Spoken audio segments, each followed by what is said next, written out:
you don't have a smartphone today, you're pretty much not participating in modern society, whether you like it or not. And then the Neuralink is the future of that, where if you don't have that, after it's already healed people and it's become this kind of almost like technology for vanity, you know, for people could do it just to get smarter, you know, get that job or to, you know, who knows what, play chess. There's a million things you could be doing with future Neuralinks that seem odd to me. Spies. Spies? Yeah. What do you mean? If you're a spy, imagine being able to like change the way your language, all that stuff. Oh yeah, dude. Or download information, or it could capture like 360. You just walk around and it could be capturing. I'm just you'll be able to see through other people's eyes and stuff. Could like visualize other people's memories and things like that. If other people have the Neuralink and you're in Neuralink and you got your Neuralink, it seems like it's possible.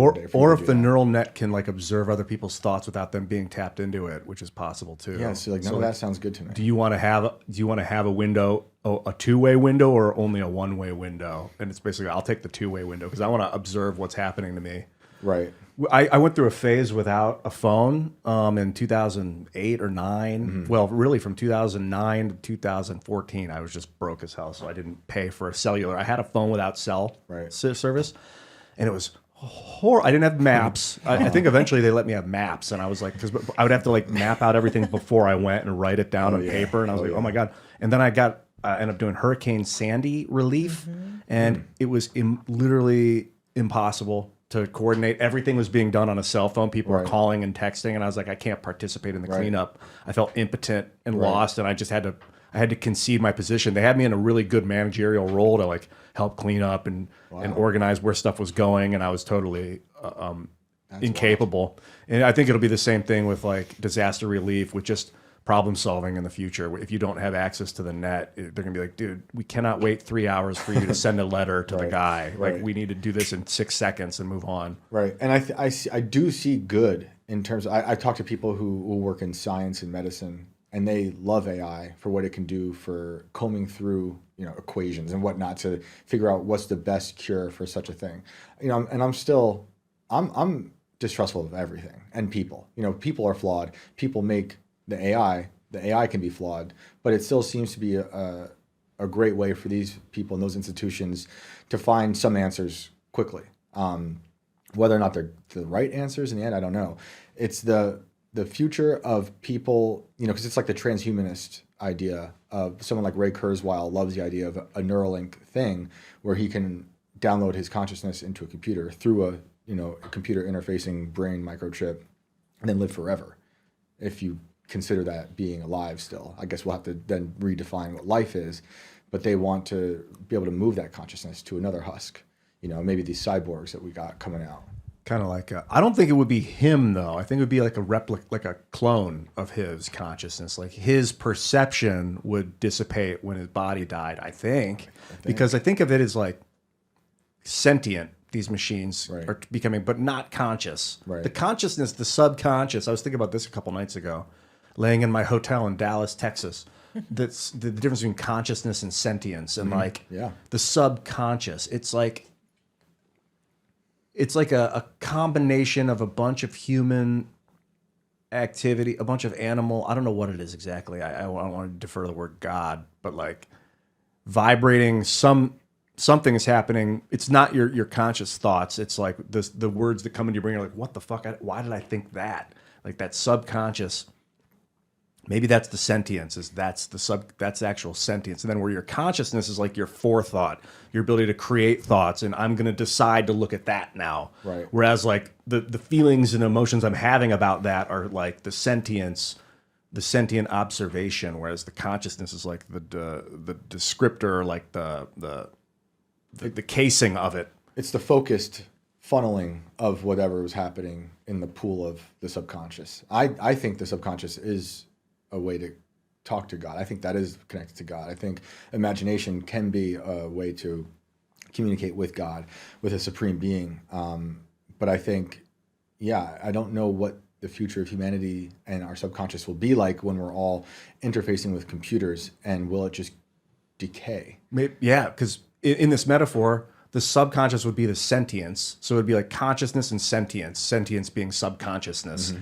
maybe when we're interfacing with computers, it's all sentience. We lose our consciousness. We don't have that like, but what I found is the more honest I am interfacing with myself on the internet videos, looking at my own eyes, listening to myself, my consciousness becomes becomes sentient. Like it melds with the subconscious web of humanity, and my forethought actually affects people's back thought. Like it seems like it, because, and that's not for everyone, but you have found a way to, I think, to correct me if I'm wrong, eliminate the filter between you and the people, right? Because the internet allows you to just put your thoughts out there raw, right? Which is great. Not everyone can do that. I think it's a great thing to be able to do, but you're taking that raw thought, putting it out there, and it's affecting people, good or bad. And yeah. I think that's a good thing. And that goes back to what you're saying about books too. Books, writing, all that stuff, that's what that's for. I love that. And that's one of the positives, I think, of this. It can obviously have lots of negative things, but I like seeing the positive and the negative across the internet. And I like seeing things I really disagree with and things that inspire me, because that all starts to work on my own immune system of my like beliefs and the way I process the world. So I think that's a good thing. I think it is the inevitability. Again, it's like a flood, not necessarily good or bad. It's water flowing heavily in one direction, right, as water does. Like, yeah, it seems like it's the consciousness and the subconscious are blending. As right. I use this technology, like writing kind of gets your conscious thoughts into the subconscious understanding. So does internet video. So does like melding with the machine state, like the neural net when you're in there. And it's like, it becomes one thing. Like we realize that, but in that sense, it's almost like we're losing our identity and becoming one thought pattern. Yeah, that I don't like. You like the identity? I think it's important. Yeah. Like Duncan Trussell was talking about how like when you go to God, you realize we're all one and how boring that gets. And you're like, I need to go experience aloneness, alone. I think being in the presence of God is something we can't even comprehend. And that perhaps that isolation with God in heaven is something you can't even understand. Like it will be an infinite joy. That's what he was saying is like the word alone is all one. All alone, all one. That's it's like the same word. Trussell, yeah. And and that it's like you are all, everything is one, but then you're like, I need to be separate. I need to go experience life as an individual, so I'm not alone, all one. I think in this difference is like being one here on this fallen planet is ugly, and there's so much ugliness and so much beauty as well. Whereas in a heaven, it's immense perfection, right? So it's like almost the way you were thinking about a good that oversees the neural net. That's the only type of good I can imagine overseeing anything without flaws is God's, right? And we're not a part of that right now. We're stuck in these husks on this planet with all of these problems. And so trying to be one with all of these problems seems extremely dangerous and poisonous to our hearts and minds. That's interesting. Like the trying to use the probe to govern the probe. Well, yeah. Look, they're going to use the probe, the neural net, to usher in a social credit system that you will not be able to divorce from. Well, I think the probe is our body. Is what I meant when I said the probe. Gotcha. So use the body to govern the state of the body. But it's kind of what we do in politics. Is like we use our probes to govern our probes. Like we don't rely on God to govern us because we should. It doesn't really have any sense. God doesn't make sense. It just is. It just is this like force, right? This like neutral eminence, like of twist. I don't know what the hell it is exactly. But well, no, I wouldn't say neutral, but like it doesn't seem to have like intellect. It just is. Maybe. It doesn't seem to do math. I mean, it definitely, math can describe the way it moves, but it doesn't seem to like, I don't know it that well, but I would say God is everything, and that everyone here on the planet defines it differently and then interprets it in their own ways. And unfortunately, if we're talking politics, defines it to help push whatever their agenda is. And they use God front facing, and I'll say it's like a small g God, because they're woefully misrepresenting it to push their own, evils. So that part is alarming. But that's with everything, because we're living in a world where there's no language anymore. We've all destroyed language to such a degree that we are basically interdimensional beings sharing one space, because we can't use the same language to define even the things we're looking at together. Have you smoked DMT? Wait, did you guys get high without me? No, I have never. I have done many things. That was one. I haven't done anything like that in 16, 17 years. But I did do lots of things. I'm surprised you haven't, but it wasn't super popular 17 years ago. I'd never really heard of it until like a decade ago. 17 years ago, the craziest stuff we were doing. And I just want to tell everyone, I don't think you should do it. I think it's a waste of time. Although Ian could disagree and say why, and that's fine. I wish I didn't. However, I'm glad I had those experiences. You did too much of it? Too much psychedelics? For a way too long of a time. You know, like there was like a good 10-year span of a lot of things. And I experienced a lot of crazy stuff. But DMT wasn't one of them. The crazy stuff we were doing was there was something we can get online. It was the stuff that's in like cough medicine. They took it out of cough medicine. So you can't go get it anymore. Not codeine, it's like DXM? DXM, yeah, I've heard of that. So you could get the pure form of that. And I don't think you can do that anymore. Like just buy it online. But so that was the wildest stuff.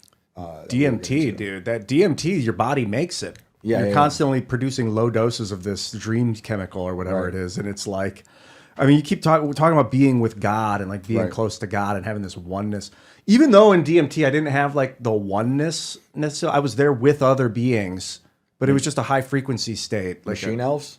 They just looked like high frequency dense packets of persona. Interesting. Yeah, they kind of look like people, but like glowing, not really glowing, shimmering light, like dense light. Like it's like trillions and quadrillions of electrons warping around each other at light speed, producing like all the shimmering colors of like a gradient rainbow all at once kind of thing. And there were like 3 of them. But also if I just unfocus, it just looked like white light. But you can see in the white all the different colors and white light. Did you talk to him? Yeah. You did? Yeah. What'd they say? A lot of different stuff. The girl was like doing this, and she was like, "Come here," and I was like, "Where?" And she said, "In." I was like, "Oh God!" And then the dude to my left, and then there was a smaller guy there. She was closest. That's why she was so big, and then he was a little further away, so he was a little smaller. And then that guy over there was the smallest. He looked like their son. And then there was these 3, like almost. I thought maybe they were like scientists.